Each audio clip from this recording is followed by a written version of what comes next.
My business is Jenna Nord Photography. I am currently in a studio space on First Street, right next door to Free Cycles, so it's really fun. And I do a lot of different sub-niches under photography, but I primarily specialize in birth, motherhood, and then women's ceremonial boudoir. What inspired me back in 2011 to start my business was that I had been already playing around with photography, taking some community courses, really just fell in love with photography. But then upon having my last daughter, I have 4 children, and my last labor and delivery was photographed by my sister, who was the charge nurse in on my delivery, and I happened to have a cesarean for that. Complications arose, and so that's how she needed to come into the world. And having those images were so profound and powerful for my healing journey of my birth stories, and moving into motherhood, to have those images as anchors to just the amazing and miraculous journey that I had gone through and my body had gone through to bring her earthside. I knew then that I wanted to use my photography for that good, and I really wanted to be able to offer other women in Missoula, Montana, and surrounding areas the opportunity to have that type of witnessing, so they could have those memories and then do what felt was necessary with them, whether that be a grieving process or all the way through to celebration. So there's just a lot in birth stories that being able to see visuals of ourselves in empowered and surrendered moments can really help just support us as women. The qualities and experiences I think that are important to be a business owner and then also a photographer. Well, the ones that have really stood out for me is that I did go to the University of Montana, and I have a degree in psychology, and I did work in that field for a number of years before I picked up the camera and started to be a photographer. And honestly, having those skills, that skill set, having an understanding of like child development and psychology and how people relate in that internal world is really an asset for sure. And then I think if you go into that field, or social work, for instance, you have definitely an air of empathy, which really is an amazing thing to have in photography as well, because you're constantly trying your best to relate to people so that they can feel comfortable in front of your camera, no matter like what genre of photography you do. And then honestly, I wish I would have taken some business courses. That would have been a plus, because I've been adding those to my tool belt over the last decade of being an entrepreneur. So taking online courses and really specific things related to my niche too. So looking to mentors and people at the top of the industry that offer mentoring and coaching and courses that are specifically related to photography, and then specifically related to birth photography and or working with women in photography is really something that I think we as entrepreneurs should be looking to always be furthering our education in those areas. So I think those things are important. And then just to always be, I think of it just is kind of saying the same thing, but being always willing to continue to learn. We're never done learning, whether that's the skill set of photography or business, or just how to relate as humans, just constantly looking for more avenues to do the internal work and have like personal growth. I think the most concise way I want to answer this is that like, how does community play a part in me running my business is that I've really tried to surround myself much more in these last couple of years too with women and business owners that may be in my immediate community, but community at large, that can inspire me, support me, who are cheering for me, and also who have already gotten to a place that like I'm striving to go next. And so I have had years of experience of hiring coaches and mentors and putting myself out there in the community, and I think it's really smart to be careful of what type of community you consume and let influence your business, because if those community members or those coaches and mentors haven't done what you're trying to do, you may just want to take their advice and their influence with a grain of salt. Not necessarily that it's bad, but to always be looking for the people who are where you want to go and who are also illustrating a type of lifestyle, maybe even similar like values and life dynamics that you want your life to look like someday. So challenges and roadblocks that I have had to face that are either resolved or unresolved, and I like to go with the unresolved. If you can imagine, birth photography is very specialized, and it is still 2024 not wildly accepted. And so I wake up every morning making a conscious choice to follow my heart and my passion, which is the birth photography. And of course I do the other things too, but wanting to speak on this note that I'm choosing a niche that I'm constantly being censored in. And so whether that's censorship online, on social media, to an even more intimate community such as Missoula, not being allowed in certain art shows or galleries, other publications in Missoula and the state at large, Montana, not willing to run features or articles and using my imagery because of perceived nudity or nudity. And so this is definitely still just an unresolved challenge that I'm willing to wake up every day and still just charge forward with like resilience and heart, because I feel that women's stories are important.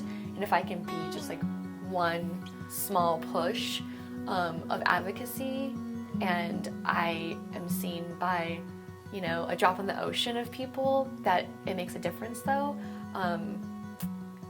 I just know that that's my mission. Yeah, so being able to acquire a studio space, and from the financial perspective, what does that look like for me, and then maybe other entrepreneurs, photography entrepreneurs? It's rough. I'm just going to be completely honest, like commercial space and renting space, and we all know, you know, the cost of living here in Missoula just continues to go up. And that's just for residential. And so commercial space is very tricky, and I think that, well, I know from experience that it takes this consistent effort of looking, and to be completely honest, my husband does a lot of the looking for me and sending me links, you know, and I look at a lot of places and vet them, and see if that's something that I am going to be able to work myself into. And a lot of it's compromise too. And how creative can you be? Are you able to get into a space and make it work? You know, could you bring in a false wall? Do you need to bring in artificial lighting? Do you need a desk? Like how much, you know, you're trying to vet all these different scenarios just to have a space. And a lot of photographers here in Missoula, and I would probably guess the state at large, don't have studios. There's like more of us that don't have studios than do, and so I feel very, very fortunate that I've been able to have a studio space for, I think I'm ongoing 8 years. I used to be in a previous space on Higgins, and what we did there, it was a business collective, basically. So that's how I was able to finance that, is that it wasn't just my space, but there were multiple businesses, and each of us had our own room, but then we had a community room that we would use a calendar and kind of rent out on a schedule for the bigger happenings. And so if you can find yourself in a sharing, situation, it's really the best bet. And then my current space, I will be looking to attract some people, possibly a collective of photographers and or artists that are able to use the space and help me afford the lease, for sure. I'm really grateful to have space, and of course we live in Montana, which is beautiful. It's really giving us the backdrop, but those of us that work our businesses from that full service spectrum and we're able to have studios, it's amazing to be able to have a space that's warm. You have a bathroom, I've got water, tea, changing room, and all of that, so that then when the weather isn't amazing, when all the fall colors are down and it's gray and dreary, people can choose the studio space. So it really is an amazing thing to be able to offer like that full spectrum studio experience, whether it's in home, because I do that on location in the mountains or in the studio. So self-care practices, and or like what do I do for myself to sort of balance out the stress and the responsibility of holding space for women in these vulnerable types of sessions. I'm a pretty basic, minimalist woman when it comes to this, but for me, getting out into nature in between clients is really important. It's where I've always found most of my comfort, even growing up as a child. So getting out into the woods, regulating my nervous system in that way. Then I am a busy mom of 4, and so there's not a ton of space and time, but carving out, I really do like water. So whether that's in the summer, getting to the rivers and lakes, which again, that's nature, or taking just me time to get in the bath to really like process what's been going on for me, what was going on for that woman, and what's not mine to carry anymore and to release. And then I'm not opposed to clinical counseling either. I've always loved having counseling sessions, and I've had multiple counselors over the years. And then really good friends. And I would say, again, I'm a minimalist when it comes to that. I've never been to somebody who has had, friends, like 10, 20 friends at a time, but just a few good girlfriends that really see me and understand me, and where I can just go and be completely myself. And I can just feel a lot of joy and feel seen and heard and respected. That's really replenishing to my spirit in between clients that are bringing a ton of emotional and vulnerable work to my camera. So, a client or clients that have been particularly impactful really are all of them, because I happen to pick niches that are emotionally loaded.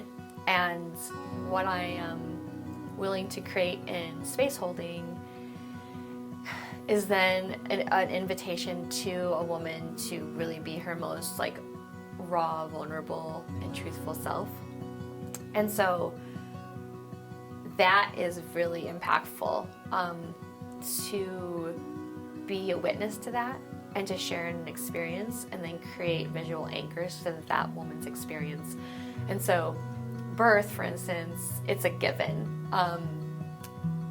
I am obviously positioning myself that I'm getting hired in the first place, so there's a lot of trust on board.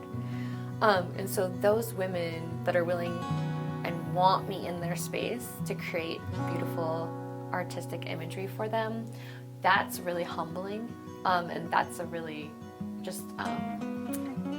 that's really impactful just to my journey as a woman. Feeling that trust, creating that sisterhood that unites us.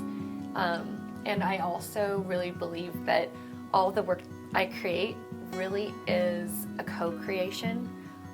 And so to my Primal Medicine, Boudoir, and or my Reveal participants, which I didn't speak about, but it's a retreat for women. And women are just bringing their vulnerable stories to the forefront to be witnessed. It's really humbling to have a woman just start to cry in front of the camera, or to express rage and grief, things that we often as women are not wildly accepted to express in society. And so to be able to see these expressions and capture it, I'm giving them permission, but then they're equally giving me the permission back. And so it's a co-creation and it's a self-portrait. So it's not altruistic. I'm really honest about that.